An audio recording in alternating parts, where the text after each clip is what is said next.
Take the red pill. You stay in Wonderland. And I show you how deep the rabbit hole goes. Is this the real life? Is this just fantasy? I'm a human being, god damn it! My life has value! It's time to ask yourself what you believe. Mass murder, torture, perjury, embezzlement, fraud, deception, treason.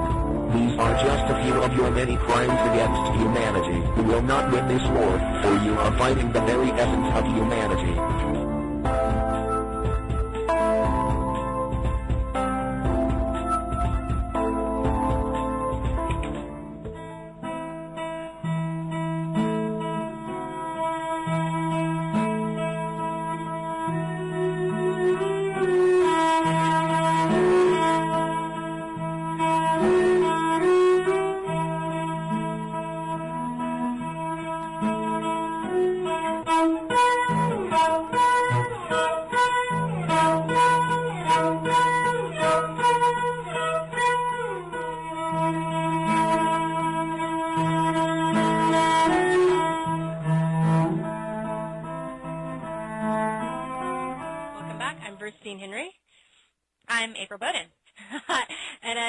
Please visit our website at truthertease.com and our store at shop.truthertease.com. So for this intro segment, we're talking to Sandeep Agarwal. Sandeep is the owner of an online store, Pure Indian Foods, and can be found at pureindianfoods.com. Welcome to the show, Sandeep. How are you? Thank you so much. I'm pretty good. Thank you for having me on the show. Yes, good. So, you know, let's tell our viewers a little bit about yourself. So how did you start your business? What is your business exactly? What do you sell? And, yeah, just give us a little history of your background. Sure, absolutely. So what we have is that we have a small food business here in New Jersey that me and my wife run. And primarily we focus on food ingredients that are used in Indian cooking. And there is one product which is particularly of importance, and that's our main product, which is called ghee, and which is spelled G-H-E-E, and it's simply clarified butter, or actually a variation of clarified butter. It's made from butter, and that is our primary business.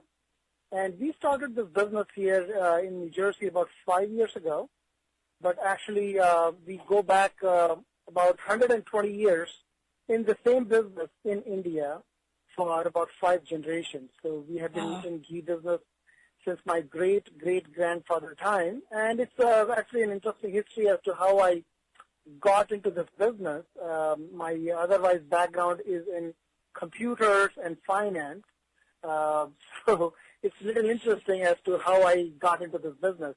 And, we can, talk about it, depending on, your interest. No, yeah, that'd be interesting to know. So you started out in finance, and you weren't interested initially in running the family business? Because you said it went back to your great-grandfather, right?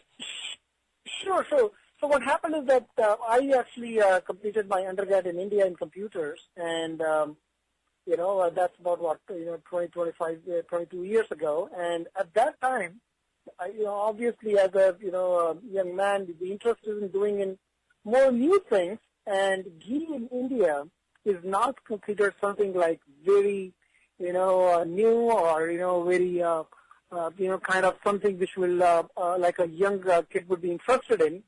People at that time and even now are interested more in the things that in the West that are considered, really good careers, and computer being one such career, which, brought me to the U.S., and I started working in the IT companies, and then I did my master's in finance and started working with financial companies on Wall Street. But I used to visit India occasionally, and I would sit with my grandfather and sit with my family members. And my business in India is not really like a huge business in this ghee. We just have a small shop where we sell different ghee products. But in the U.S., I started to then do a little bit more research about food and the impact of food on our health. Particularly, we have 2 children, 1 daughter and 1 son. And we were interested to know as to how we can keep our own family healthy. And that led me to the importance of dairy products and the fat, especially the fat in the milk, and how critical it is. And not just any milk, when it is particularly coming from cows which are on pasture. That's where I started to become more interested in this stuff. So did a lot of research on that, did a lot of reading, we did experimentation. We initially thought of importing it from India. But then we realized that the condition of the cows in India is also not very optimal. The use of pesticides is everywhere. The use of antibiotics, growth hormones, genetic modified material, and things like that. And at that point of time, we decided to make it locally, and that's where we are. We make our ghee only from those cows which are on the pasture, eating fresh green grass, which are certified organic. And then we also make it in season when the cows are actually on the pasture and not getting most of their feed from grass itself. So that's what we have, and we started with ghee, and it took off. We sell all over the country from our website, pureindianfoods.com. Yeah, Sandeep, you know, and then funny. we added Go ahead. many other products that we will talk about. Well, Sandeep, it's... we will talk about other products. Yeah, go ahead, please.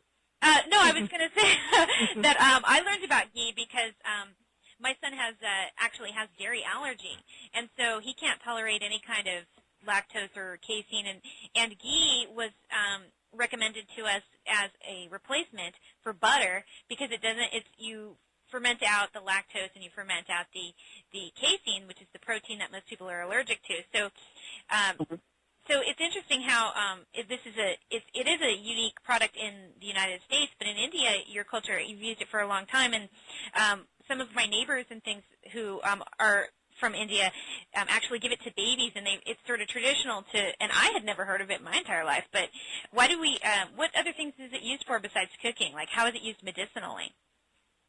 It is actually used medicinally in the India's health system called Ayurveda, which is spelled Ayurveda, Ayurveda, which really means the science of life. It's a Sanskrit word, and it's been practiced in India for about 5,000 years now, and ghee holds a very special place in Ayurveda. It is not only used as food, but it is also used as a carrier of supplement in the body.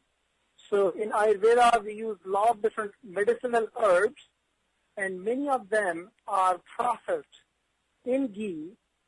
And what I mean by process is basically it's a process of infusion, where the water and lipid or the fat-soluble properties of the herbs get absorbed in the ghee, and then people are given this particular ghee, which is a combination of many, many different herbs based on the requirement of that person, and then ghee becomes a carrier of these nutrients in the body. And what we did is we took the same concept from Ayurveda of preparing medicinal ghee, and we brought it to a food level, where we created 6 different combinations of spiced ghee, which people can use it in their daily food. And one, I'll give you some examples. So one of them is called digestive ghee. What it includes is that it's an infusion of cardamom, cinnamon, and ginger in ghee. And you could just eat it straight. You could add it on toast, put it in milk, saute nuts in it. You know, many different ways you could use these. And we have 6 such combinations, and they are very popular because, you know, one is that you get the benefit of ghee, you get the benefit of these spices, plus it makes the food tasty, because a lot of kids are picky eaters.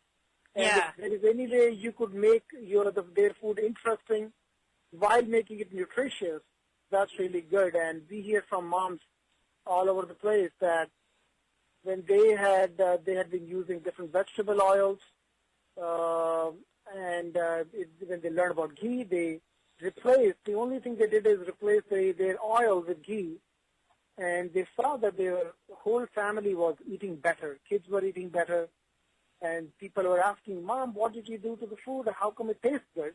Right. And their secret is ghee. Just simply cooking with ghee made such a huge difference on the taste of the food. I'm curious, what is the difference between cultured ghee and regular ghee? Could you break that down for our listeners, please? Yeah, sure. So cultured ghee is our newer product, which we launched last year. And this also, we took it from the ancient tradition of India, where ghee was made this way. And I will explain you the difference in the process. So our grass-fed organic ghee, our classic ghee, is made from milk getting separated into cream. So cream is taken out of the milk, and then cream is churned to make it into butter. And then butter is simmered to make ghee. So that's the classic process. But the cultured ghee is slightly different. It has an additional step of making yogurt. So this is how it works. Cream is taken out of the milk, and then the culture is added to the cream to make it into yogurt, and then yogurt is churned to make it into cultured butter, and then the ghee is made from cultured butter. And that's a more traditional process in India. Does it have to? It has to be refrigerated, right? So it does not have to be refrigerated. Actually, this is the only dairy product which does not have to be refrigerated for up to a year. And the reason it doesn't require refrigeration is two. One is that it does not have the protein, and then secondly, it doesn't have any water, so it does not attract any of the bacteria which could spoil it. So it acts just like any other oil. Just the way you would use a coconut oil or olive oil, and you would just keep it on your kitchen countertop, you could do the same thing with ghee and does not require refrigeration.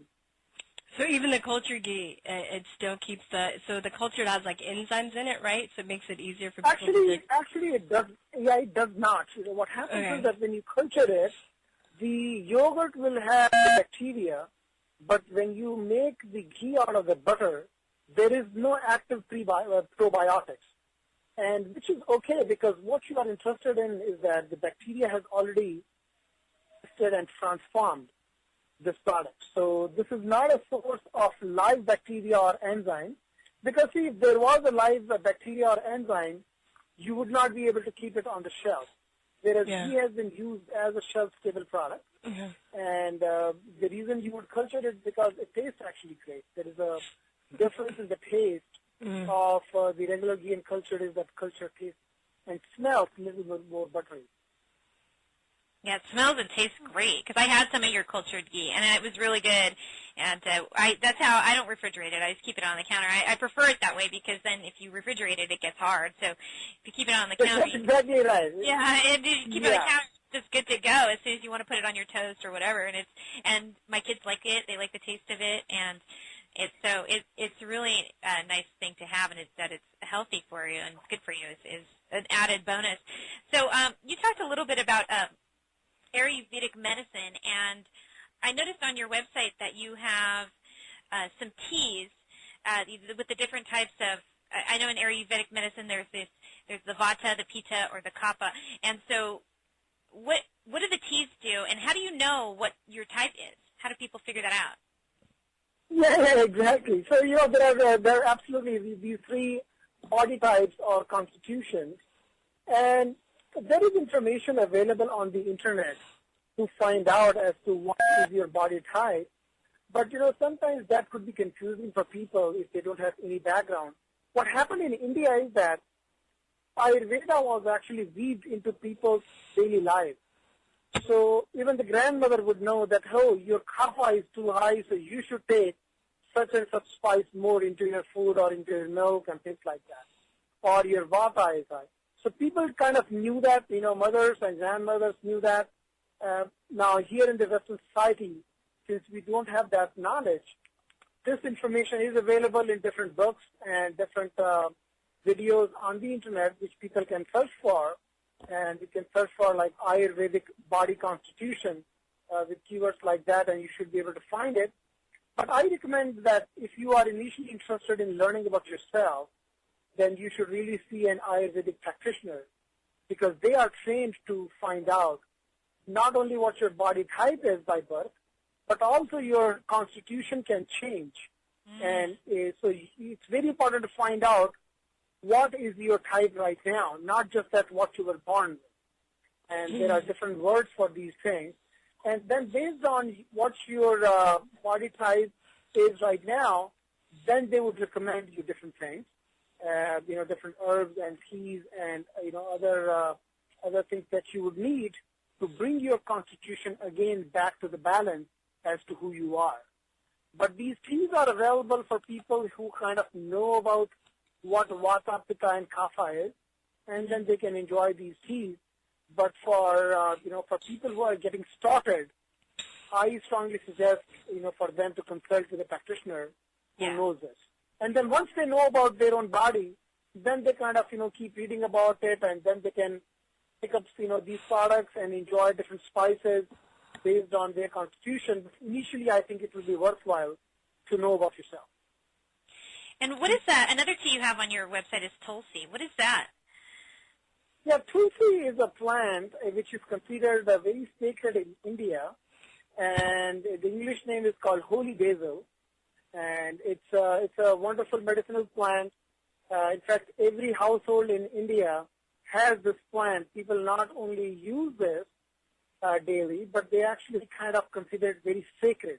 It has a very special place in the homes where people will offer water to this plant daily and sort of have very high regards for this plant. And people also say that it purifies their home. So we get this Tulsi tea from a company which actually brought this concept of Tulsi to the whole world. This company is called Organic India. They source it from farmers who are doing organic farming in India, and they pack it and make it into tea bag. And it is actually a very highly researched herbs. There are, I believe, over 700 different scientific papers which are published in the peer-reviewed journals which talk about different benefits of this herb. So it's absolutely fantastic herb. It's a great tea for just about anybody. You don't really need to know your constitution. Anybody can enjoy this, Tulsi tea. Well, wonderful. So before we let you go, because you've done a great job explaining your store to us and all the benefits of ghee and everything, but before we let you go, I wanted to just have you one more time tell the audience where your website is and how they can purchase these teas and get your very special ghee, because you're one of the only ones that I know that does this uses grass-fed milk. Yes, absolutely. Yep. Yeah, and we focus actually only on the quality. We are absolutely not focused on the quantity or the amount of ghee we sell. In fact, every jar of the ghee that we sell is being made by my wife by hand. So we are a small company. We make it ourselves. We sell it. We have happy customers all over the country. And it's available in some stores, and all that information is available on our website, pureindianfoods.com.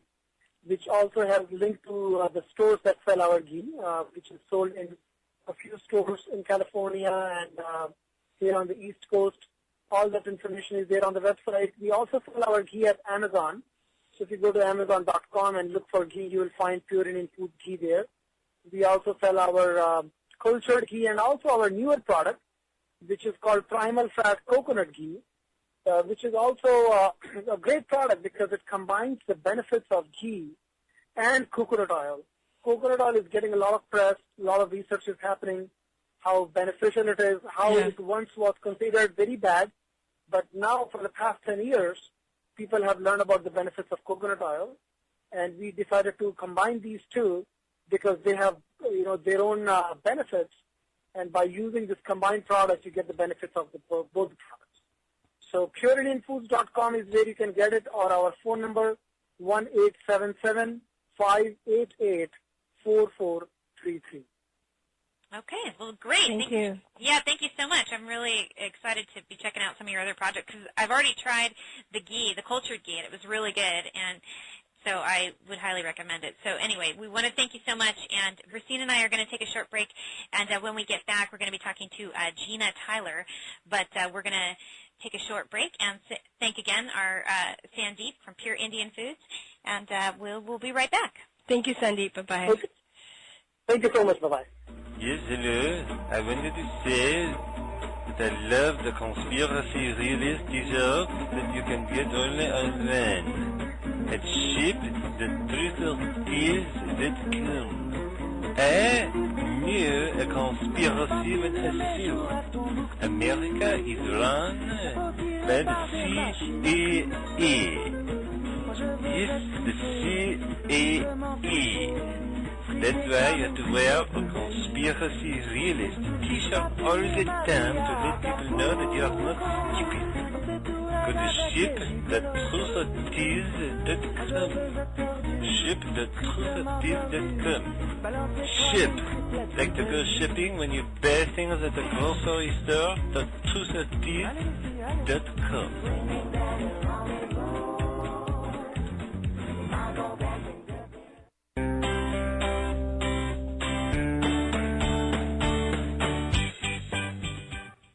Child with food sensitivities and allergies can make a difficult task of finding the right foods to eat. My son's severe dairy allergy has made him unable to eat even butter, which is why I buy the best, high-quality ghee from Pure Indian Foods. Pure Indian Foods is a family-owned company spanning back 5 generations. Pure Indian Foods continues to make ghee the old-fashioned way in small batches with stainless steel equipment. This ghee is derived from non-homogenized milk from 100% organic, grass-fed, pasture-raised cows, always served in glass bottles, never plastic, so there's no risk of BPA poisoning. Pure Indian Foods has decided to keep their company small so as to maintain the tradition of high-quality products ranging from healthy and delicious Indian spices, Ayurvedic medicinal teas, and of course their delicious ghees, which come in a variety of spice flavors, like the new digestive ghee for better digestive health. And my personal favorite, their cultured ghee, is as delicious as it is good for you. Even my son with severe allergies can eat it, and he loves the taste. Be sure to check out Pure Indian Foods at pureindianfoods.com, the best little online store for tasty, healthy living. That's pureindianfoods.com.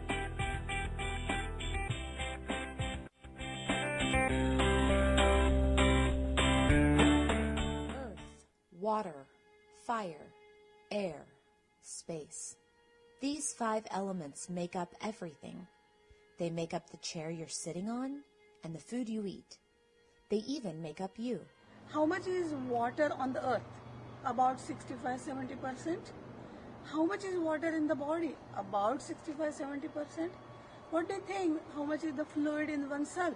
Same, about 65 to 70%. So don't you see the similarity within the macrocosm and the microcosm? So when we look at the nature as a macrocosm, and we are the replication of that nature as a microcosm. So once we understand this relationship, we will learn a whole lot with the nature. Just think about this head of cauliflower and look at the color and the shape, and now cut one floret of that cauliflower. And if you compare the shape and the stem and the flowers and everything, there is so much similarity. Now cut the tiniest piece of that floret and now compare the smallest piece, the head and the one floret, and look at the structure. You will see so much similarity. Let's take that cauliflower, and let's take these 2 people. That same cauliflower might be good for Robin and bad for Mark. That's because Robin and Mark are each made of a unique combination of the elements. Robin might need more of the elements that cauliflower is made of. But Mark might already have enough of those elements, and if he consumed more of them, it might cause an imbalance in the form of gas or indigestion. 8 years in pharmacy really taught me a lot about our current medical system. Everyone says it's disease care, it's not health care. Well, that's true. I liken it to the human body being a house, and the doctor's standing there with his hand at the thermostat, whether it's to turn it down or cool, or to turn it up and heat the body up. Whatever pathology is, they don't address it; they just address the outward expression of it. So, they're standing there at the thermostat adjusting the temperature, but the windows are open. And that's where Ayurveda can come in to first balance the body, balance the being, close those windows, and address the root cause so that you can then fine-tune and adjust where needed. In Ayurveda, there are 3 energies that comprise all of us: Pitta, Kapha, and Vata. Pitta is the energy of fire. It is hot-tempered, sharp, precise, and passionate. Pitta is the energy of transformation, so it's the fire, and it's the transforming your thoughts, your food, your emotion, and everything, getting it ready for the body to process. Kapha is the energy of building, construction, and lubrication. It is content, peaceful, and slow-paced. Kapha is the energy of lubrication and structure. It kind of sticks everything together to hold the other two, they're called doshas, the energies, in place.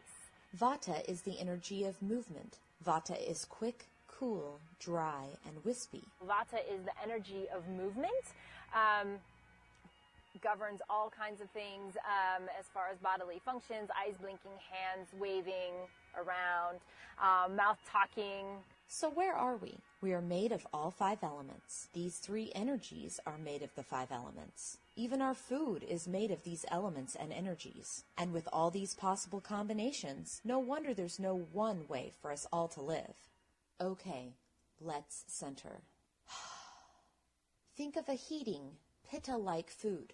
Some spicy salsa, for instance. If a person who is a naturally hot-tempered, red-haired person, a person who naturally has a lot of that pitta energy in them, were to eat that hot salsa, that fiery food is going to increase the fieriness in that person.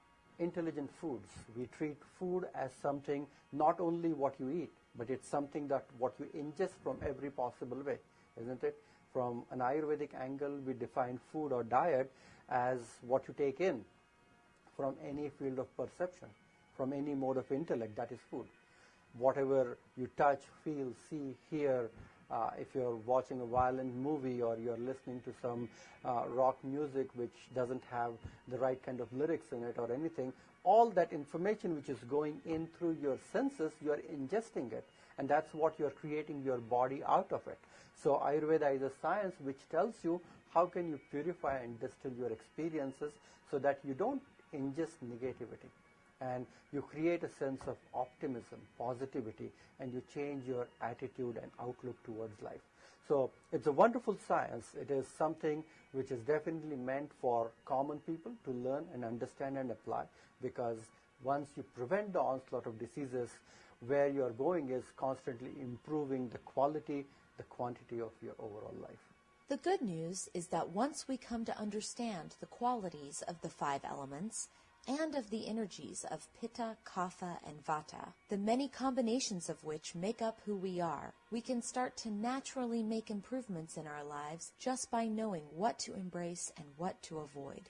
When we recognize the qualities of our food, our environment, even our jobs, and see how these things uniquely affect us, we can see that we are creating much of the peace or the chaos in our lives. And then we can swim with the current of life, rather than fight against it. And in this way we can prevent disease more naturally and easily, find harmony, and live a healthy, happy life. If you are interested in learning more about Ayurveda and how this ancient wellness philosophy can positively impact you, we welcome you to visit Kerala Ayurveda Academy at our location in Seattle, Washington, or Foster City, California, or online at ayurvedaacademy.com.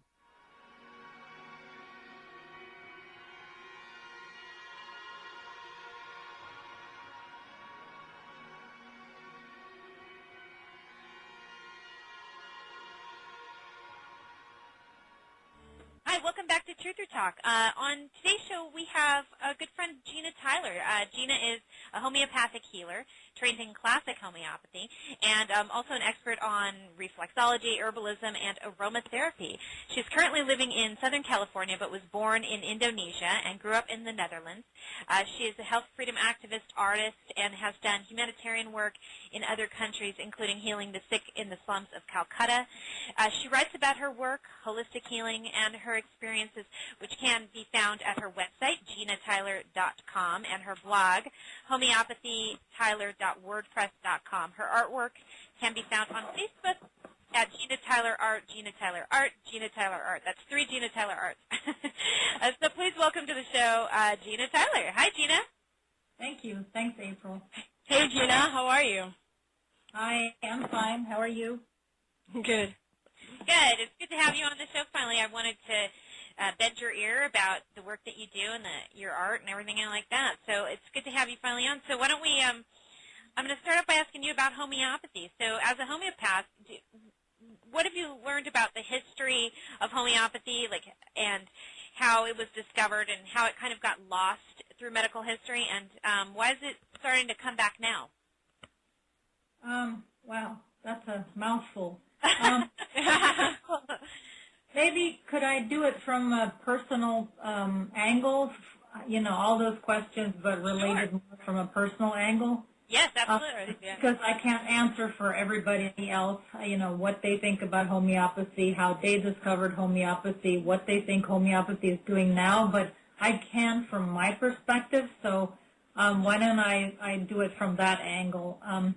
I discovered homeopathy as a means to all end. There was a lot of illness in my own family, in me personally, in other people, my friends, my mother, and I found out because I was an herbalist and I did Ayurveda and reflexology, all of those things came to a screeching halt. So there was no more healing after a while using those methods. So I thought there has to be another way. And so I kept searching. And that's when I found homeopathy. And that's when I dove head into it because I started seeing results when nothing else worked, basically. Right. So you were doing the Ayurveda, and you were doing the reflexology and stuff like that, and for your mother who was sick, and was that how you got started, or was it something else before that? A little bit of both. First I was into lots of herbs and plants and teas and tinctures and smear this oil on and stick this in your ear and, lots of holistic medicine, all of it.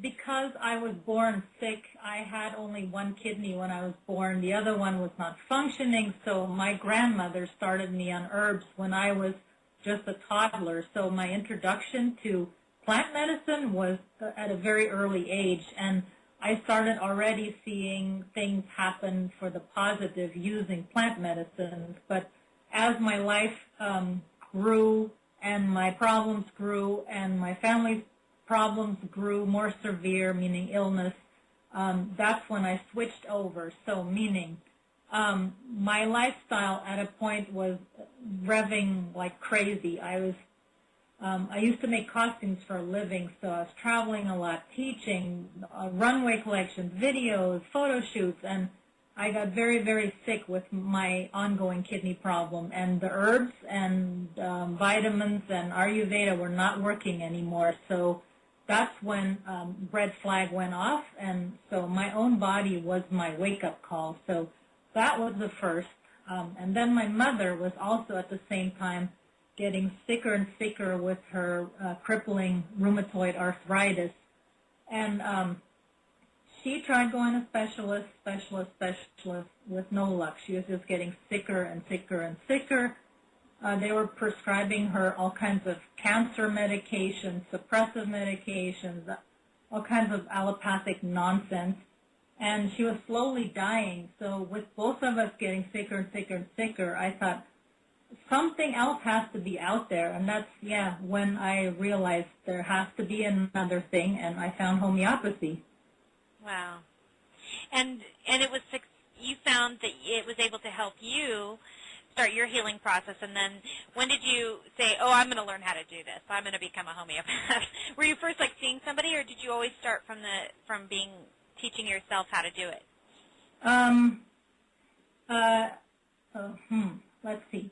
That's a multiple question. So I tried to help my mom first because she needed it badly. So I started taking her to a homeopath, actually. He's very famous from Belgium. He's an old man named Dr. Godfernand. He's dead now. But, I started with her, taking her to a very experienced homeopath here in Los Angeles. And I started seeing little tweaks of results, very, very small results. And then I thought, I'm going to try this on myself. And so I didn't go to him, but I did try it on myself, going through books. And then I started asking homeopaths online for help, see if I could get help from them, if they were going to come to Los Angeles to teach seminars. And so I kind of fell into the big, gigantic hole of homeopathy through means of, my mother. So that was the first step, is taking her to a classical homeopath. So I know that, or April's told me that you also have expertise in reflexology and herbs and aromatherapy and kinesiology. So could you tell us more about those techniques too, and how you use those to heal ailments? Yes. Okay. Herbs, vitamins, Ayurvedic, reflexology, basically address, not so much reflexology, but the other ones address the physical realm. So any ailments related to physical problems can easily be addressed through those methods. When it comes to things that are more in the mental and emotional aspects of a imbalance or a disease, I have to transfer it over to other things like kinesiology and reflexology and using pendulums and using homeopathy and acupressure. You know, it's interesting when you're saying that if it's emotional, then you have to transfer it to kinesiology is it kinesiology? Kinesiology, sorry. Yeah, and it's interesting because I had one of my friend's ex-girlfriends was a masseuse, and she would tell me when she would massage people, sometimes they would have flashbacks because I guess if they had an emotional trauma, they would store it in their muscle memory. Yes. So that's basically why is that pretty much the same kind of concept as why people have emotional issues? You have to deal with it on a kinesiology level?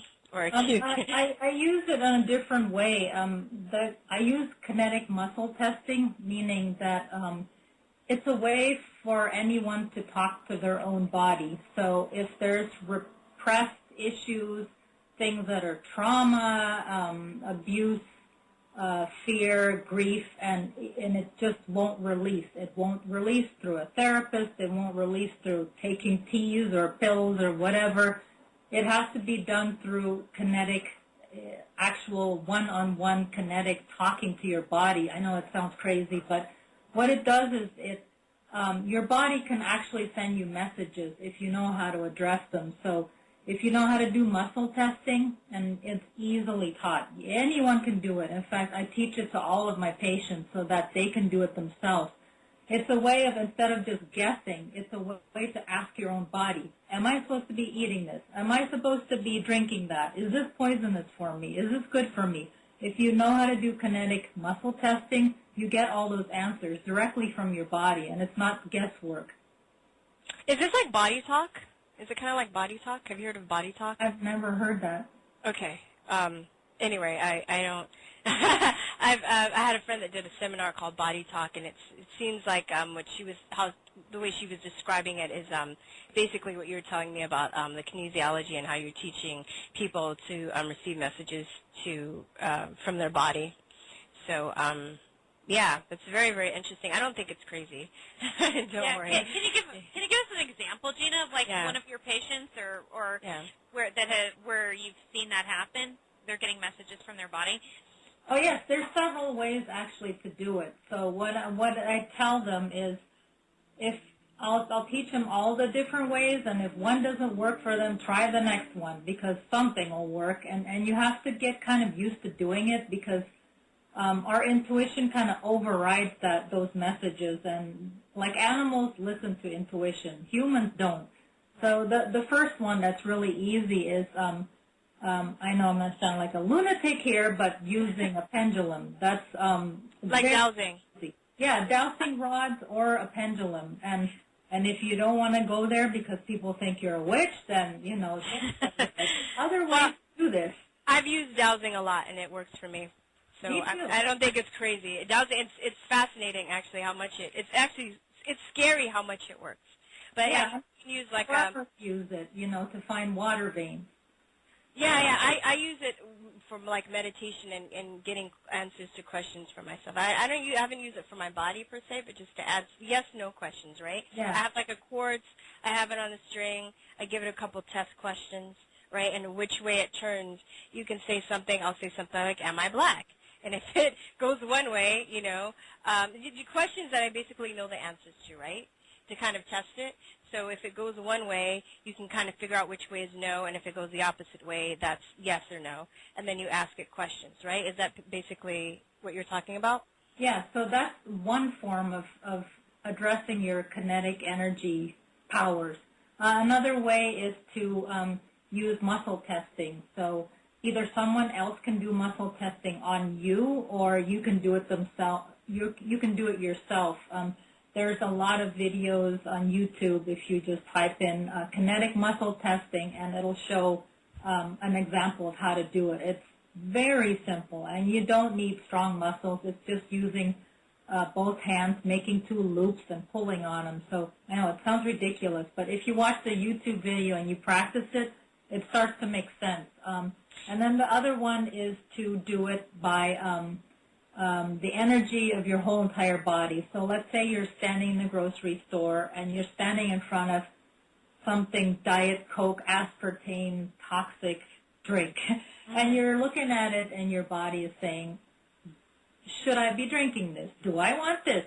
Stand in front of it and put your hand on top of your heart or your solar plexus in that area, and concentrate on that thought, and your body will actually tip forward or tip backward subtly.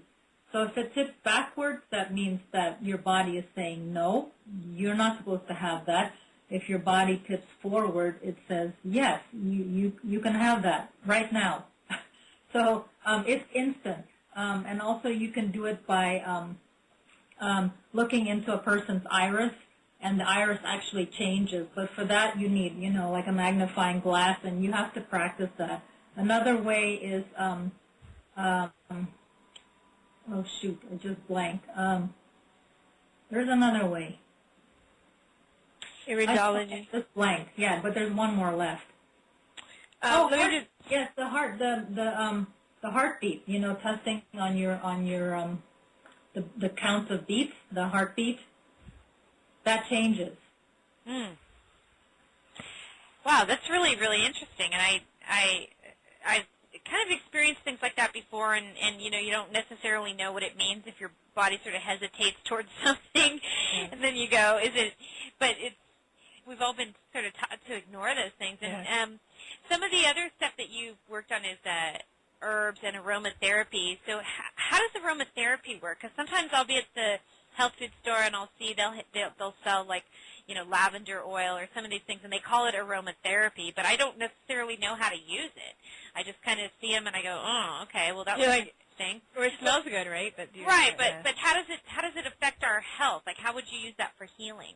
Okay, let's go with lavender since you mentioned it. Okay. Lavender is great for calming. So that means calming means sleeping, resting, calming a hyperactive child, calming if you have anxiety, if you're nervous before an event. So you could use it like on a baby. Like if the baby has to go to sleep and it doesn't want to go to sleep, put a couple drops on the mattress or the pillow, and the baby will inhale it at night. So it doesn't even have to be on the baby. You can use it if you mix your own mixture. So let's say you're a hyperactive person, anxiety all the time. Put a couple drops in the hand lotion. Like you can make your own concoction. So you can even put a couple drops in your shampoo, and then hand lotion in creams and hair gel and foot lotion, because the general aspect of lavender is calming. So wherever you dispense it, it helps you in that factor. So what about, because sometimes I have, a few herbs outside, and I'll go outside and smell the lemon balm, and it sort of gives me like I don't know, sort of like an invigorating feeling. So things like lemon would be to sort of increase energy. Lavender would be to maybe calm it. Is that what you're saying? Yes, but that's not a general. If you have a book on aromatherapy or a chart on aromatherapy, or even now it's all on the internet, you can see aromatherapy for energy, and it usually will pop up a couple things like spearmint, mint, menthol, eucalyptus. All of those are in that category. Okay. So it's not just one thing. So it's a massive subject, but it's really interesting, and it's a good way to introduce yourself into holistic medicine, playing with all these really neat little oils. How about Bach flower remedies? Do you use those as well? Yes, I do, especially in crazy emergency cases, like in the clinic in Bali. A lot of people, I worked there just after the bomb went off.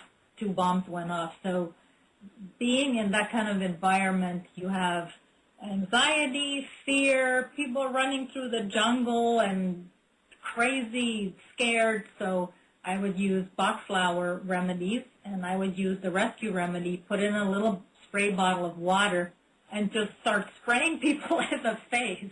It really calms them down quickly. Wow, that's fascinating. I just want to backtrack a little bit because I think I skipped a little bit ahead, but I wanted to know, how did you grow up? Where are you from, first of all? How did you grow up, and what brought you to the Java, Indonesia? Yes. Oh, wow. What brought you to the U.S.? Oh, that's an interesting story. We had a curse on our family, black magic. It's a long story, but so anyway, after World War II, families had to share houses because a lot of houses had disappeared and been bombed, and the Japanese army took over a lot of private homes, so families had to share homes. So my family shared a home with a family that was into black magic, and when I was born very odd-looking because I didn't look Indonesian. I had bright red hair, really white skin, really blue eyes, and that's not what an Indonesian person looks like. So the mother from the other family said, "There's a curse on her." Yeah. Like, what? Yeah, I was going to ask if people think that you were cursed because, in situations I've heard like that, if you're different, extremely different, they think that it's a curse. Sorry, go on. My mother had to keep an eye on me because they were ready to just get rid of me somehow. And so they were after my family, meaning my grandmother, my mom, my father, and me, trying to put spells on us, curses on us, trying to kill us, basically. They were convinced we were evil just because I had red hair and light eyes and light skin. Like, okay. So all these really odd things started happening in the family and to my grandmother, and it's all in my mother's book. She wrote about this as part of her healing process from the rheumatoid arthritis. But anyway, it got so bad and it escalated to the point where we actually had to escape out the bedroom window. So we didn't tell anybody that we were leaving. We packed one suitcase between the 4 of us, and we drove through the mountains and caught the last ship off of Java, and we sailed all the way to Holland. That's where we started our new life because of this. Wow. Wow. And so you lived in Holland, but then you ended up coming to the U.S. So what was that like growing up in Holland, and then how different is it than living in the U.S.? Did you smoke weed? I'm just kidding.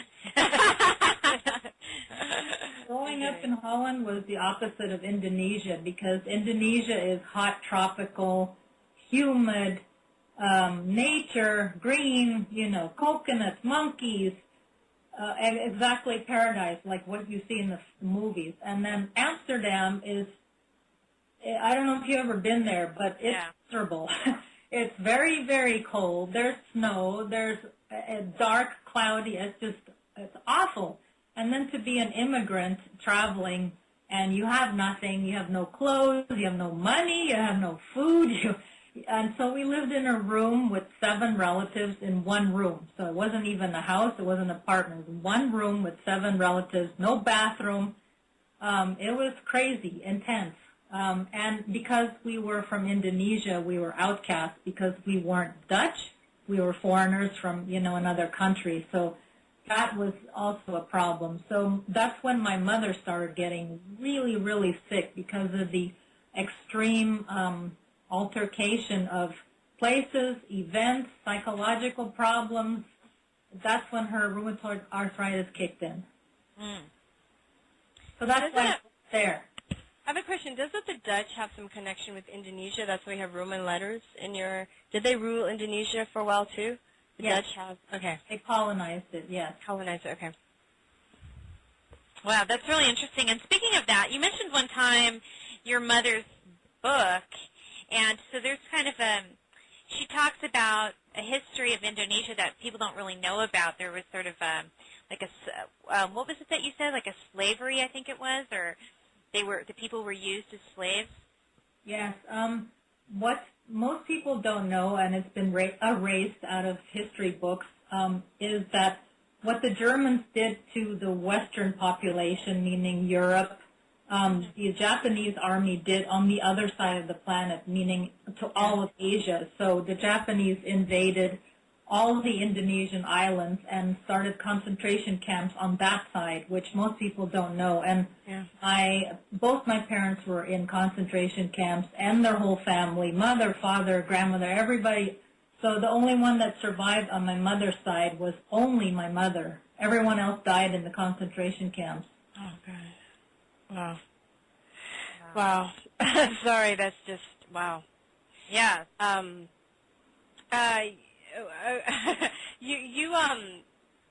just curious, how often, do you, in your practice do you come across vaccine injury? And what are some examples of ailments caused by vaccines? And how does homeopathy help to reverse the negative effects if you have come across vaccine-injured people? Oh, I have. I know, but I'm just trying to, I see it more than anything else. In fact, more and more and more and more. And because I've been so acutely aware of this, that I start to see very subtle things that I didn't notice before, because I'm so used to looking for these things now that even when someone says, no, my child hasn't been vaccinated, so, why does he have all these problems? I said, were you vaccinated? And they'll say yes, and then they'll wonder, how come I knew this, and why is this connected to the child, and what does this have anything to do with the child? Child was not vaccinated, I was. And so that indicates to me that the vaccines are so toxic that it crosses the blood-brain barrier, meaning to the next generation, and the next generation, and the next. Meaning every generation that gets this toxin, it multiplies. So it's worse and worse and worse and worse and worse. Every generation that has these vaccines in them. So even if you don't have a vaccine child, the toxins are still in his brain, in the fat cells. And yes, homeopathy can get rid of it. And so you've seen that in your practice, obviously, several times. And how often do you have someone that comes in and, will say, I don't know what's wrong with me, and then you can trace it back to, maybe they're an adult or something, and you can trace it back to their vaccine that they had when they were a child. Do you see that a lot? Not right off the bat. So let's say I see a person for the first time and they have a lot of health issues. I won't even address it then because I have to take their whole history, and that alone takes 2 hours of talking to them. So if I start to give them a homeopathic remedy for their constitutional type, and in a couple months things are just not reversing and not moving and not getting any better, I have to dig deeper. So that means trying to remove different layers of cause factors. So that might be environmental toxins, vaccine toxins, genetically predisposed toxins. I have to keep digging layer by layer. Right. So you don't necessarily see it right away, but then I'm sure you've come across that where once you're digging down the layers, you go, oh, it's a vaccine you had when you were 4 or something like that, right? Yeah. Yeah. And so when we're talking about vaccines, what do you think about? And you're from another country, and what do you think about the World Health Organization and the Gates Foundation and these international vaccination programs, and how, what are your thoughts on all of that? Oh, you're trying to get me in trouble. I'm not allowed to cuss. Okay. No cuss. You don't have to cuss. No, you can actually. You can, but yeah. Oh, yikes. It's just awful. It's just foul. It's because of money, it's a billion dollar industry. So of course they're not going to stop doing it. It's a money cow. And have you seen this in your native country, Indonesia? Have they started vaccinating the people there? Yes. The more poor the country is, so Indonesia, Africa, India, lots and lots of mandatory vaccinations, because a lot of these very poor people cannot understand documents, they can't read, they can't write. So if they're in a doctor's office and this thing with a white coat comes towards them with a needle, they just sit there. Right. It happens to the immigrants here too in California, and it's not just in third world countries. Like, example, Kaiser Permanente Hospital in 1999, they had an experimental vaccine program which targeted Latino families, so pregnant mothers, babies, and they were sitting right there in the hospital, and they needed guinea pigs to try their experimental vaccine. So because they can't read, they can't write, they don't know what they're signing, they can't understand the doctor, they'll just sit there and let their child get vaccinated, and a lot of them died because of this. Is this in the media? No. It's, of course, public knowledge, but it's not in the media. No one knows about it, so it's shoved under the rug. So it's done here in California, too. Right. Yeah, it's done all over, and I mean, wow. But speaking of your, in other countries working with the poor, you've done some humanitarian work overseas. Like we mentioned in your intro that you worked in the slums of Calcutta, and then you also went to Indonesia after the tsunami. So, starting with the slums of Calcutta, tell us what that was like, and how you used homeopathy to help treat those people. I actually went to Calcutta to learn classical homeopathy in a clinical manner, so meaning hands-on. So I thought, here in California, where is it where they have the most crazy diseases? I want to just dive into this. So I picked Calcutta because they still have leprosy there. They have, dysentery, malaria, every disease that you don't have here on this end anymore, you have at that end. So I thought, yes, that's where I want to go. Boy, so you're brave. You're very brave. I learned homeopathy there, and while I was there, every day I volunteered in homeless clinics. So my teacher, my professor, I had to follow him every day to all of his clinics. So that meant also on a mobile clinic. So the bus would be full of homeopaths, and the dispensary was right on the bus. The pills were on the bus. And then we would go to a really poor neighborhood where people would be basically living in huts and no food, no clothes, just barefoot, like awful. And the bus would just open the back door, and we would stay there for 12 hours, and people would line up in the sun all day standing there getting homeopathic remedies. So that was one clinic, and then we'd move to other clinics that were also for the poor and volunteer all our time. And same thing, you see interesting diseases that you never see here. Like leprosy is very common there. The lepers just come right up to you. Wow. Wow. And and you also went to Indonesia after there was a tsunami, and I read an interview you did about that, and that was really interesting because you actually had to put box remedies in your suitcase and stuff like that. And so can you tell us about that, your experience there? Yes. So when I did the volunteer work in India, I had the bug, so I wanted to volunteer somewhere else too. So when the tsunami hit in 2004 in Indonesia, since I am Indonesian, I thought, yes, another opportunity to help. So I contacted a few clinics in Indonesia asking permission to see if I could do homeopathy there, because homeopathy doesn't exist there. The word's not in their dictionary. They don't know what it is. The doctors don't know what it is. It just does not exist. So I basically had to push myself into a clinic, and they were reluctant to have me there because I'm not a regular medical doctor. So there was some very remote clinics that I worked in Bali, where I lived in the person's house, and it was basically in the middle of the jungle. And so I saw a lot of trauma, and that's where I used homeopathy, and I treated the local people there, and it was very interesting. Yeah, it was interesting. You said you basically it was just all acute illness because it was just people were just so many sick people that you just couldn't even really get into their history. So that's where the box flowers come in. They just kind of help people calm down. Is that where you sprayed their faces? Yes.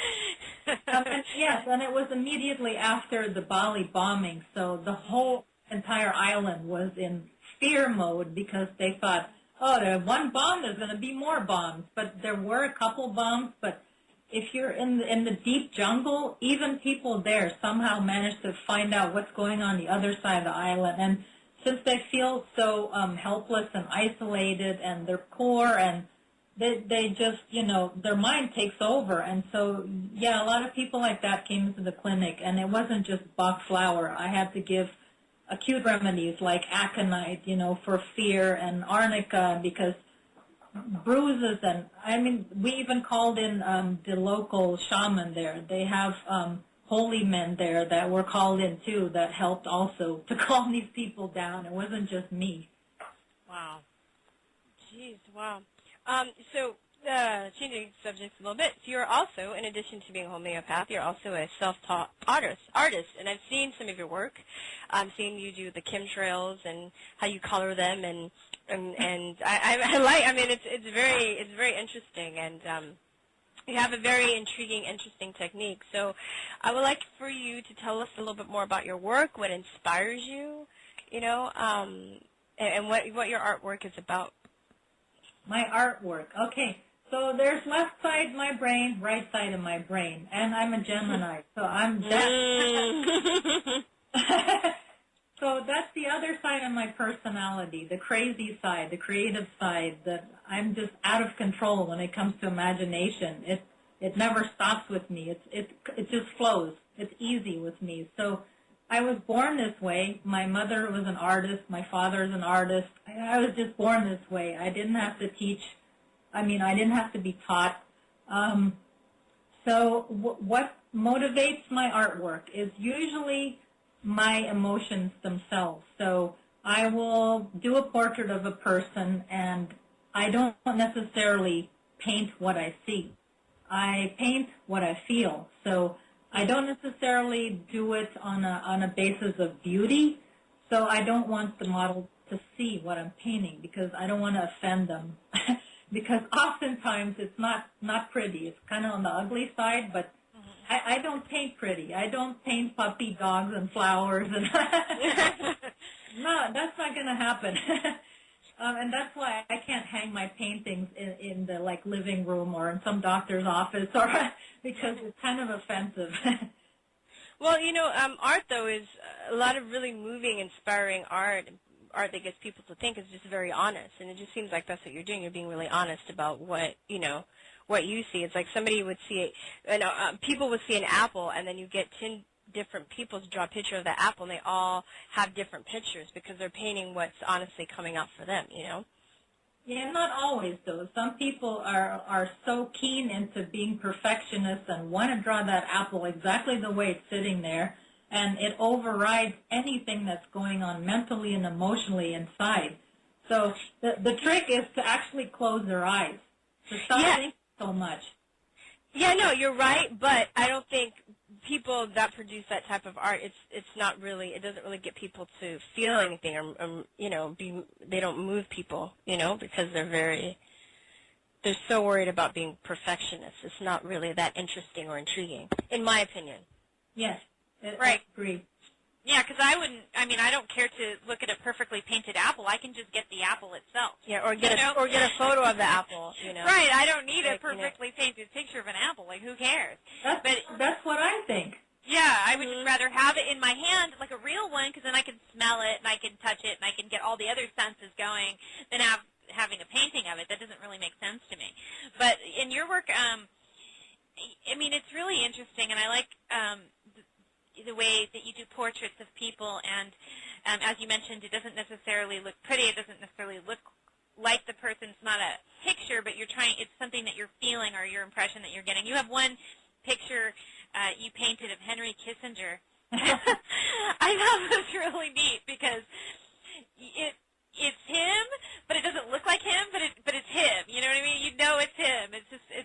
Your art's really, really interesting, and then you also do, as Virstyne mentioned, you photograph things and you change the colors and turn up the colors and things like that. So that's also really interesting too, how you do that, and that stuff can actually be really pretty though.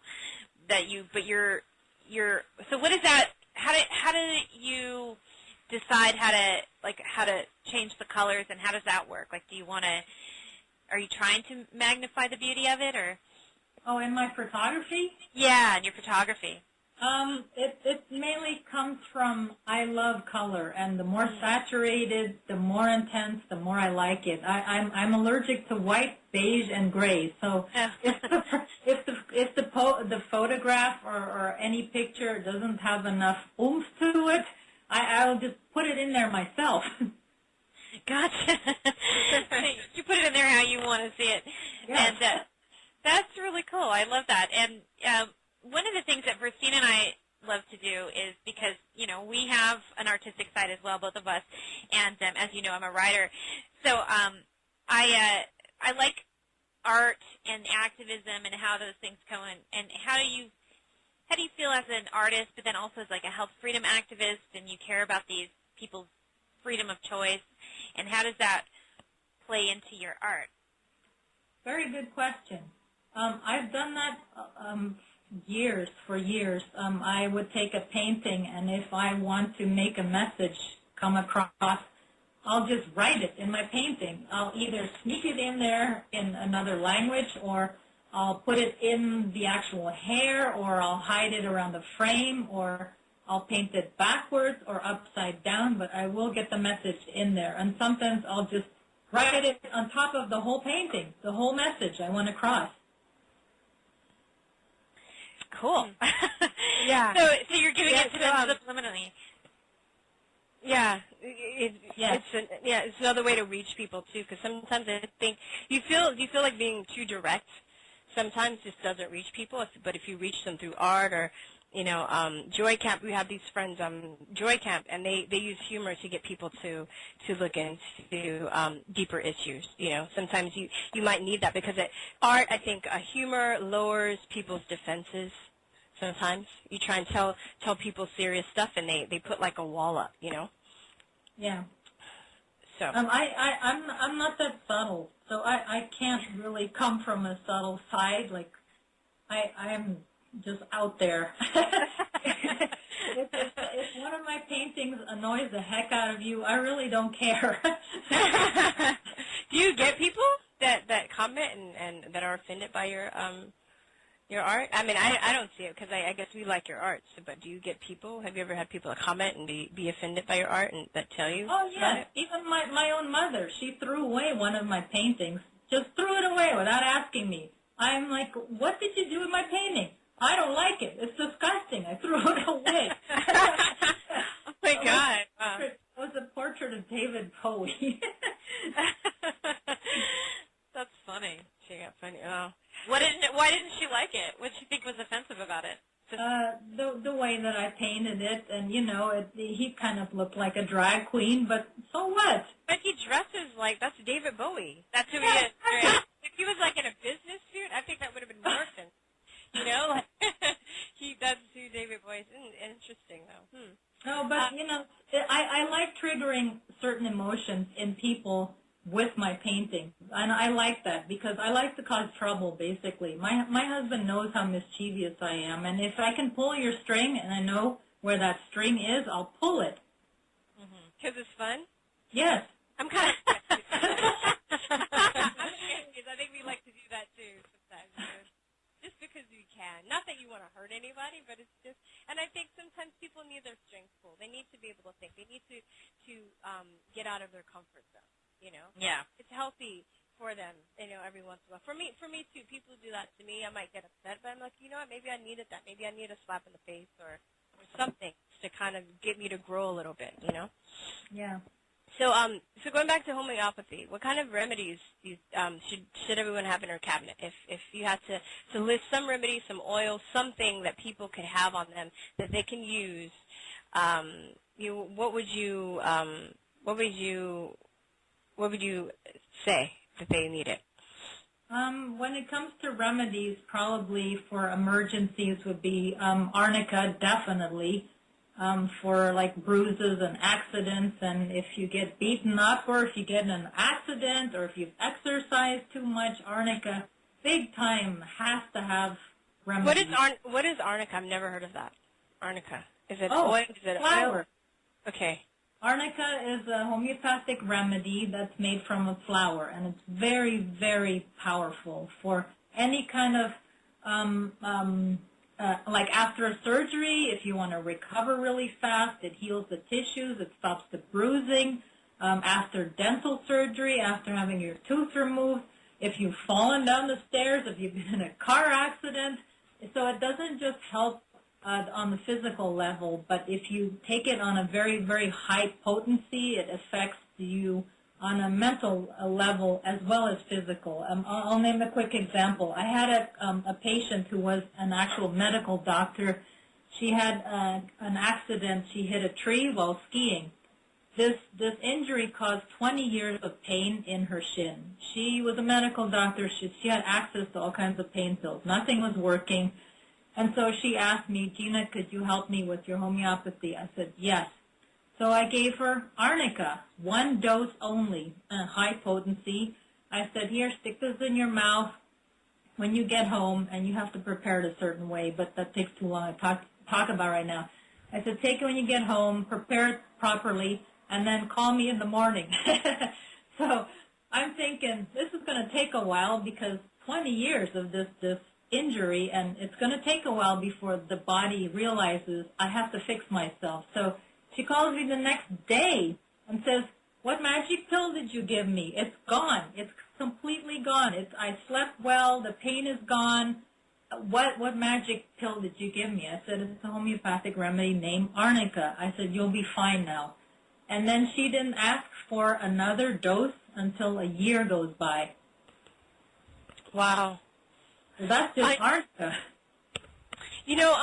So can you? It's an oil in oil form? Do you put the drops in a capsule? Do you put the capsules on your tongue? Do you mix it in with water? It's a little tiny pill that's the size of a poppy seed, and you put it in a little cup of water, a little bottle of water, and then you succuss it, meaning you add kinetic energy to it. That wakes it up, and then you take 1 little teaspoon and put it under your tongue, and it works like magic, like a magic pill. Wow, that's fascinating. So you can't just eat the flower. If you eat the flower, can you get any results from that? Okay. No, that's on a physical level. Because homeopathy is energy medicine, so it works on like electromagnetic fields because it works with your chi, your prana, vital force. So it's energy medicine. So when you cross over to the other side, meaning you're just going to chew on a flower, that's physical medicine. That's the physical flower. Oh no! Obviously, I know nothing about homeopathy. that's why I asked. But I was just like, but I'm just curious, just to know how it works. So I'm just like, okay, so you have to get in a really potent form. You have to, got you. And so because I have some arnica in my medicine cabinet, but I have the lotion. So Do you think that doesn't work as well as what you're describing, Gina? Like, do you think that the pellets are better? Yeah, okay. Definitely. Okay. And then what else? Because I also have belladonna. Okay, belladonna is great. Every mother should have belladonna in their house because belladonna homeopathic remedy is great for fevers. Like fevers that come out of nowhere, their whole face is red, their temperature is extremely high, and mom is panicking, freaking out. I need antibiotics. I need aspirin. No, you don't. You need belladonna. And that works in like seconds almost. Does it treat headaches also, or just fever? It only treats if the other symptoms go with it. So you have to have, really hot, red face, high temperature. So it can't just be headache because homeopathic remedies for headache, there's hundreds of them. Right. And probably, I would say, because I also like to keep on hand some box rescue remedy, just in case. Because I don't necessarily have, I'm not an anxious person. I don't have, high stress, but I just keep it around just in case, because we all experience that once in a while. So would you say that that's another good one? The rescue remedy, yes. Yeah. Definitely a must-have for all parents. Yeah, because I give it to my son, too, every now and again, but mostly I just keep it in hand in case I feel, I'm getting too anxious or too stressed out. And, but, I don't really tend to, I'm not that kind of person. I don't tend to have that problem a lot. But my other question, since we talked about the physical realm, you said there is some medicine in the physical realm, like I see food, like organic healthy food as medicine. And so why do you think that, or why do you suppose in allopathic medicine they ignore the importance of like good nutrition or healthy, clean water? Even homeopaths ignore that. That's always shocking to me. What a lot of homeopaths say, oh, it doesn't matter what the person eats. As long as you give them the proper remedy, they can drink coffee, they can drink their soda, they can eat blah, blah, blah. I said, no, because in the Organon, it's a book that Hahnemann wrote. It specifically says that you have to remove the cause factors and maintaining factors. So cause factor and maintaining factors are what you're shoving into your body. So food, drink, medicines, pharmaceuticals, anything that goes into your body that's toxic, that's chemical laden, that's, a preservative, aspartame, sugar, dairy, all of it can cause problems and prevent the healing properties from vitamins, from herbs, homeopathy to work. So if you're going to keep the body contaminated with bad food, your body can't fix itself. Right. Yeah, that makes a lot of sense. It's like trying to fill the bucket when there's still a hole in it. It's just going to keep running out because even no matter how much you're filling it, because you're just not doing the other stuff on the other end.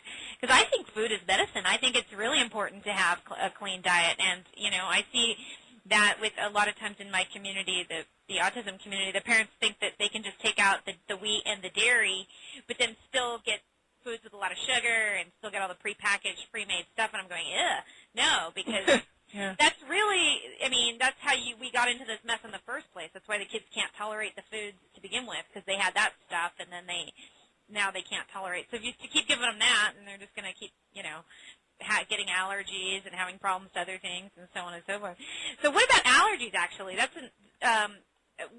Do you recommend any just remedies for people that have allergies or seasonal allergies?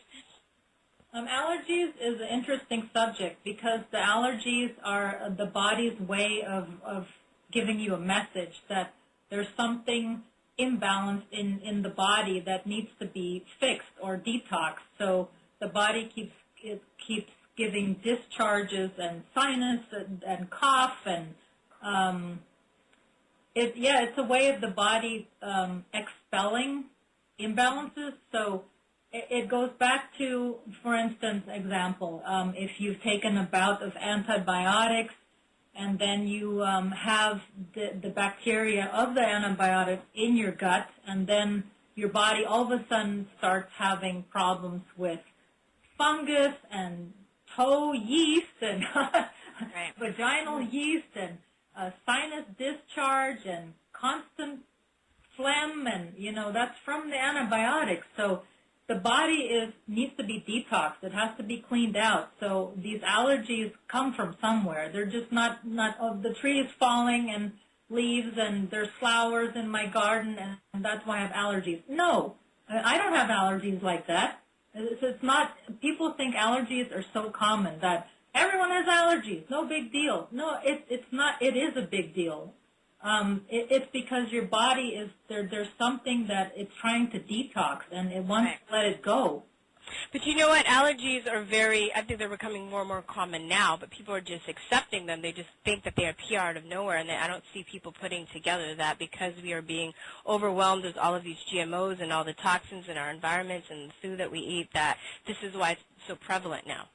Yeah. Right. And it's interesting when you talk about how in homeopathy you guys actually want things to be removed from the body. You want, like, disease, and if a nose is running like it's supposed to run, let it run, which is exact opposite of how they do it in allopathic, because everything is suppression. Yes. Yeah. And then right. So when they treat the symptoms, not the cause, Yeah. Right. So you not just like discharges and mucus and your nose running, but everything has to come out. So if you have had a skin problem like eczema, psoriasis, or a rash, that needs to come out and not suppressed. And if you've had even mental things, that needs to come out too. So if you've suppressed fear, anger, trauma, abuse, or if you've been raped or whatever, all that has to come out. So it's not just discharges in your nose. Homeopathy pulls everything out. Yeah. Yeah, I know, and that's what's so interesting about it, because it's the exact opposite of what they do. And then we were just talking, we had our last interview, and she was saying how something about how viruses that are dormant in the body are actually more damaging than if they're alive, if they're present. So like, for example, with my son, when he regressed after receiving the MMR vaccine, then once we started using homeopathy to clear it, about 2 weeks after he had finished his clear, he got a measles rash, and we were like, but that was a good thing because he was getting rid of it, and he was expelling it. But if in allopathic medicine they would say, oh, no, you got to suppress that rash, put something on it and get rid of it. It's like something's coming out and they're like pushing it back in, Yeah, but he cleared it so quickly, though, that it didn't really, there was no point to do it. It just like went right. It was amazing to watch because it was almost like it was a snake or something, like climbing up around his face, down his back, and then out to his feet. He got it even in his feet. It was like it went all the way from the front of his face to the back, and it took about. It was just like it didn't even last for a full day. It was like several hours. It was weird. So. That's what you just said right now is called Herring's Law of Cure, and homeopaths use that saying. That's when they look at a patient and see if the patient is getting fixed, curing, because they go by Herring's Law of Cure. What that is, have you ever heard of that? I haven't. No, please go ahead. Yeah. Okay, so what that is homeopaths go by this. So it's called from above to down. So meaning it goes from the head to the feet. So if a disease is leaving, it goes from the top to the bottom. So from the head to the feet, from the inside outward. So from deep inside the organs outwards to the skin, which is the organ of elimination, right? The skin. Mm-hmm. Yeah. So that's how you can tell if a disease is leaving the body, from Herring's Law of Cure. So what you just mentioned, perfect. Yeah. No, it was very exciting because at first I didn't really know what was wrong with him. Or what was going on, because he just was kind of had this red on his face, this red patch. But then it started to move, and it started, and then he was scratching his head, and I thought, does he have lice? And then but then it was on his back, and and then it was on his feet, and that was amazing. So it was really exciting once I realized what it was, but because then I was thinking, oh, this is working, this is good. So.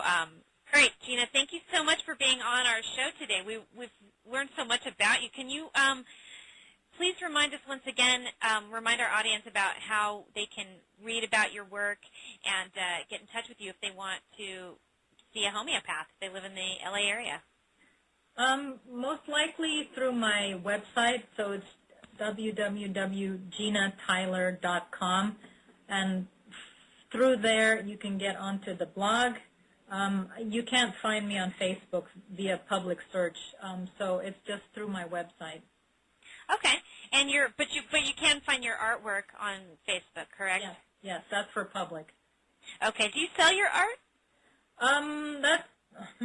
I used to, and then I got into some problems because I started posting my artwork in salons, in bars, in open arenas, and a lot of it started to disappear, and the owners would take my art, and I thought, I'm not doing that anymore.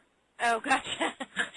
Okay, so you just post it on, so they can find it at, it's Gina Tyler Art, Gina Tyler Art, Gina Tyler Art. Yes.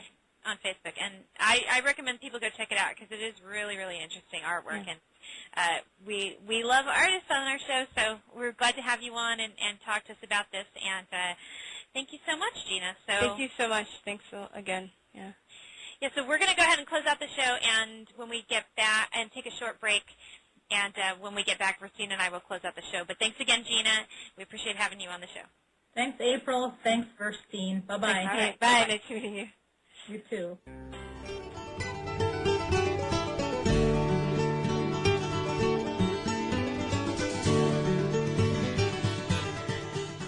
Hi, my name is Kathy Jabor, and I'm a naturopathic practitioner from Healing is a Process, Not a Pill.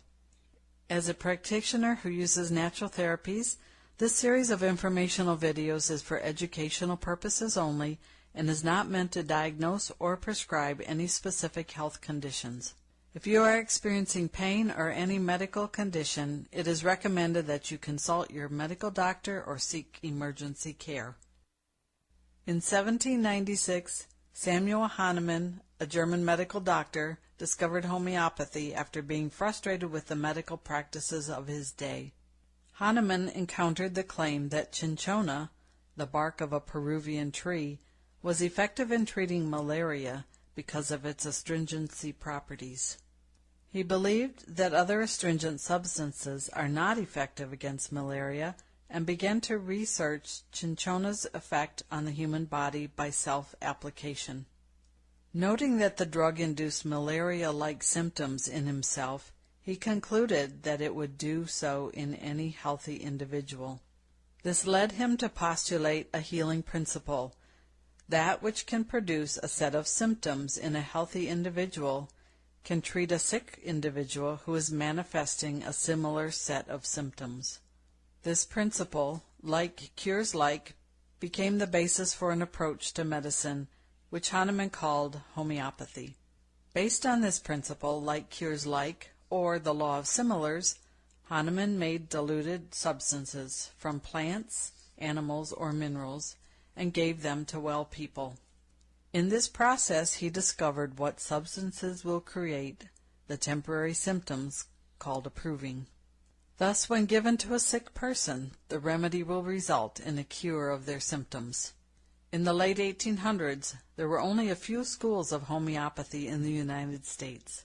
Most of them were not very well organized and were underfunded, leaving them without the necessary equipment and supplies to manage a proper education on the subject. In the few schools that were better equipped and staffed, the teaching of homeopathy became nearly extinct upon the introduction of antibiotics and the manufacturing of drugs as medicine. The substances used were, and still are today, made into a liquid tincture, then diluted until frequently there is nothing measurable of the original substance. There is only a vibrational frequency left of the original source. As a vibrational being, the human body can sense this subtle frequency without being overwhelmed, thus stimulating the immune system to respond. The body is able to react to this subtle frequency and throw off the symptoms of the original complaint. This also helps to build the immune system, so the next time one is exposed to a substance or illness, there is less adverse effect and the person becomes stronger over time. Homeopathy has evolved over the years and is used widely throughout the world by many, stimulating the body's natural defenses rather than suppressing symptoms. It is rather inexpensive to use. In Europe, remedies are easily found in what we would relate to our traditional drugstores in the U.S. Many well-known homeopaths are from European countries, and even the royal family uses homeopathy. Some of the largest homeopathic schools today are found in India. In the United States, homeopathic remedies are FDA regulated. There are over 3,000 remedies which are prepared by a process of step-by-step repeated dilution and shaking under specific guidelines. Traditional remedies are made from single substances. However, you will find some products on the market to be a combination of remedies that have a similar purpose. They are created for people who are not very well versed in what remedy they need to use for a situation. Sometimes these remedies are helpful, and sometimes the patient may need something else. People using homeopathic remedies recognize the importance of intervening as little as possible. They know the body is intelligent and produces symptoms for a reason. Rather than giving a remedy which ignores the intelligence of the body, the objective is to choose a remedy that will stimulate and strengthen the body and allow it to heal itself. Thank you for listening to History of Homeopathy. I hope you found this to be helpful and will continue to seek natural methods of healing.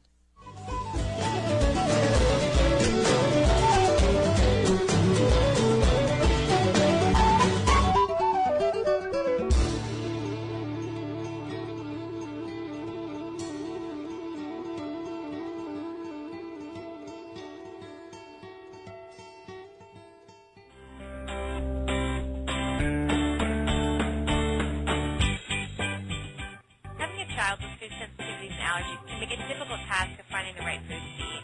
My son's severe dairy allergy has made him unable to eat even butter, which is why I buy the best, high-quality ghee from Pure Indian Foods. Pure Indian Foods is a family-owned company spanning back 5 generations. Pure Indian Foods continues to make ghee the old-fashioned way in small batches with stainless steel equipment.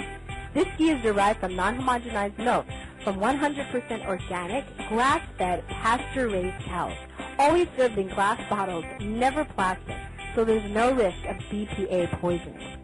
Pure Indian Foods has decided to keep their company small so as to maintain the tradition of high-quality products ranging from healthy and delicious Indian spices, Ayurvedic medicinal teas, and of course their delicious ghees, which come in a variety of spiced flavors, like their new digestive ghee for better digestive health. And my personal favorite, their cultured ghee, is as delicious as it is good for you.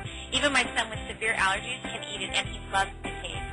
Be sure to check out Pure Indian Foods at pureindianfoods.com, the best little online store for tasty, healthy living. That's pureindianfoods.com.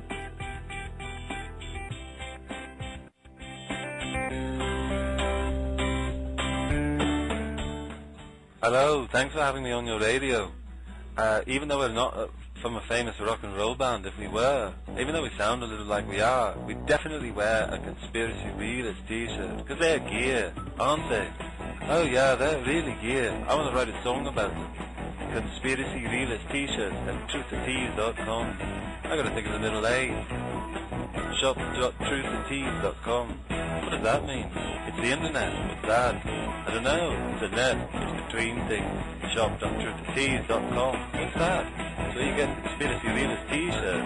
Oh, gear. Homeopathy is a most effective and beautiful system of medicine that has the potential to heal very, very difficult conditions. There is only one little drawback, and that is its beauty lies in understanding the individuality of the patient, and the art lies in selecting the exact remedy for the patient. The more exact it is, the quicker and the more deeper and the more profound the effect is going to be.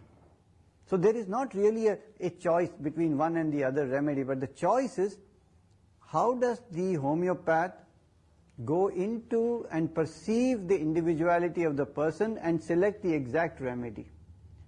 This is the art, and this art depends upon individual practitioners. It's not like, you have diabetes, so you take insulin. This doesn't work. We have discovered new methodologies in order to take and analyze cases. And we have developed many systems which make the homeopathic prescription much more consistent and result-oriented.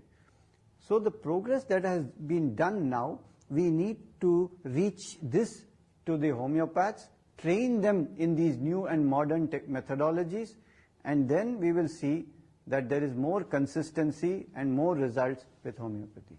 The more evidence we have, the more training we do, and the more results that we are able to produce will speak for themselves. That's the reason why, despite all this, what has criticism that homeopathy has faced, it still survives, and it grows more. In many countries that I've been to, homeopathy is only growing, and in newer countries it is being introduced, like in Japan or in East Europe or things like that. It's only growing and growing and growing. We need to work on our own healing systems. Why is yoga, why is Deepak Chopra's book, why is meditation, why is other forms of natural healing getting so popular and also seen as being effective? Because people realize it, and I think the healing should come from within.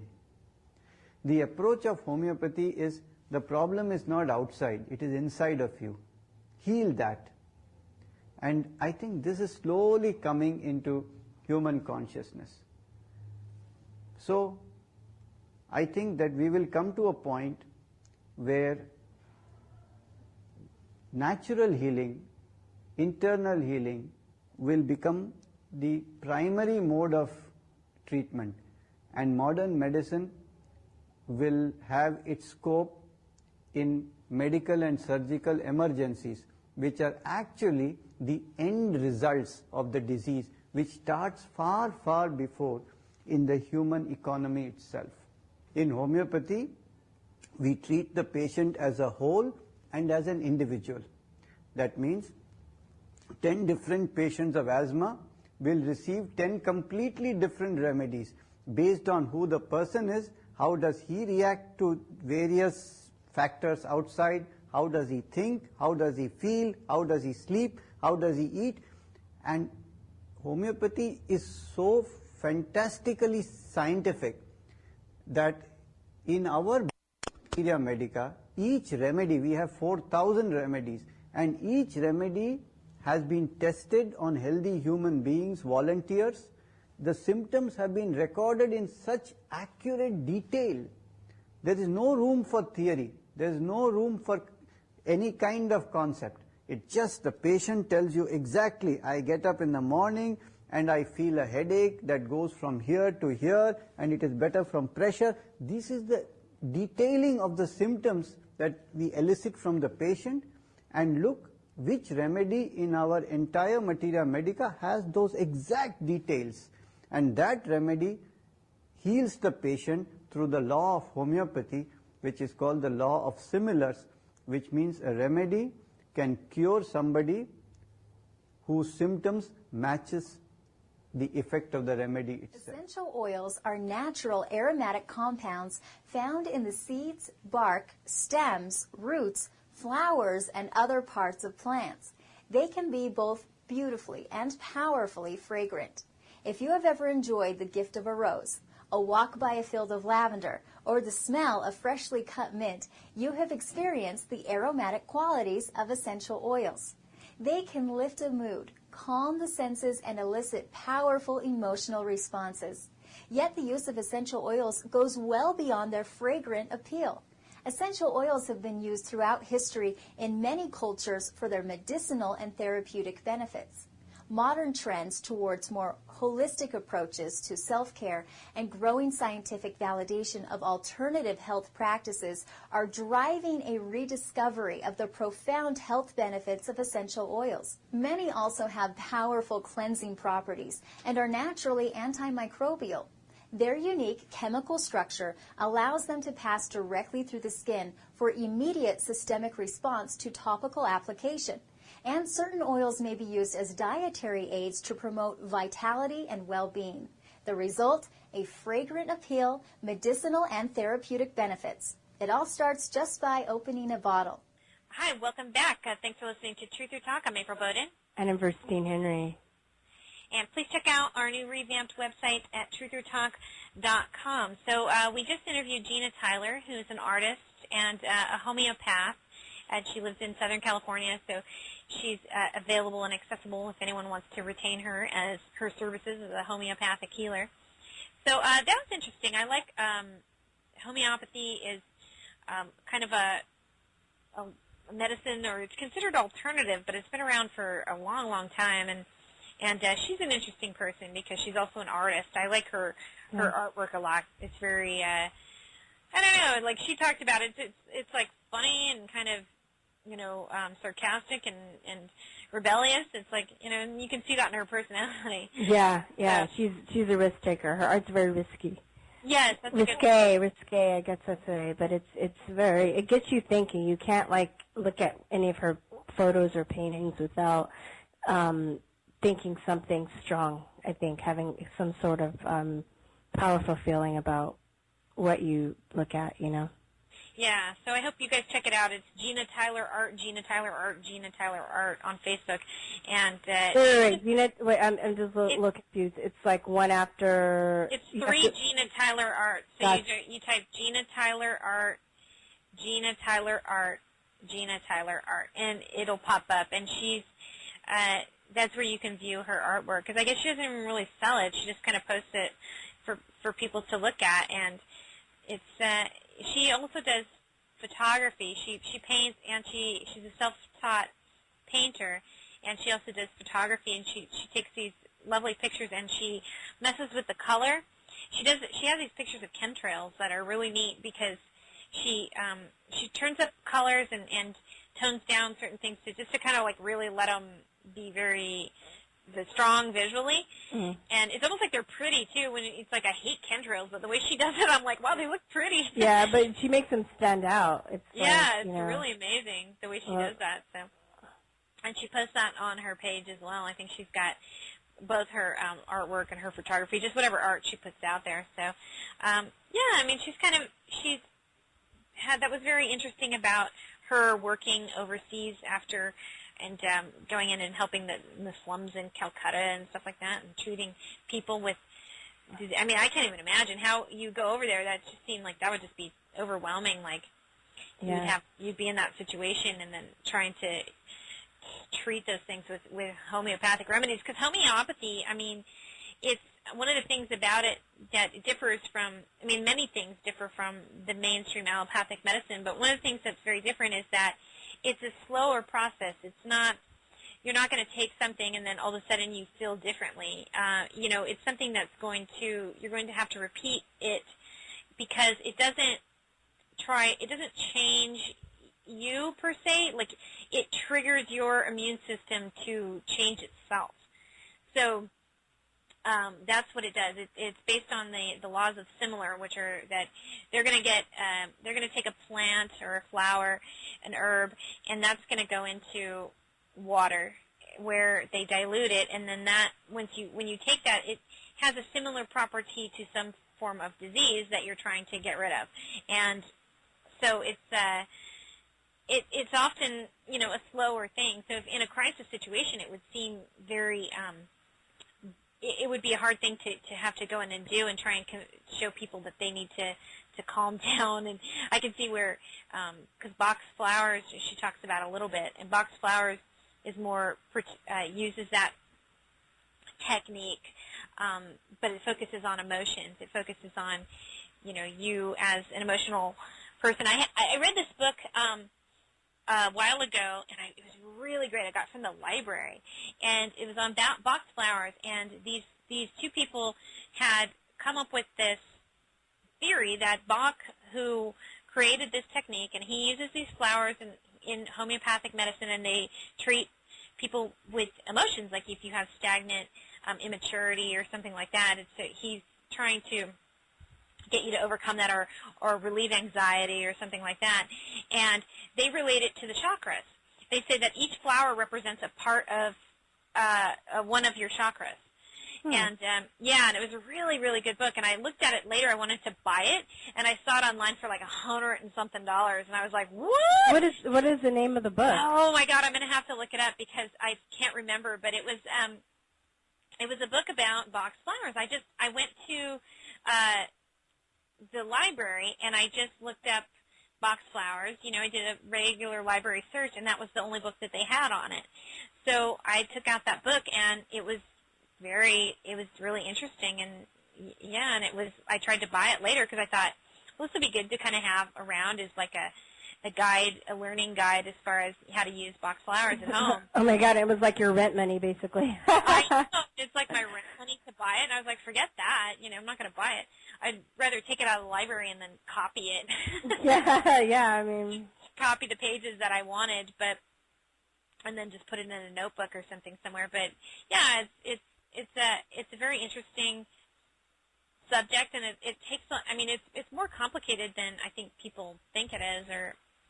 Yeah, I mean, when I was at the Health Freedom Expo, I kind of went by the table and I smelled some of the oils, and I was like, that smells really good. And I didn't really have time to go and really go in depth about how to use them or like what they're used for, but I'm sure there's so much complexity into a lot of this stuff, It gets me upset too when I tell people now I don't believe in vaccines, and they just think that's absurd, and they're not really to do the research into the complexity of or the other side of the story as to why they're not good for you.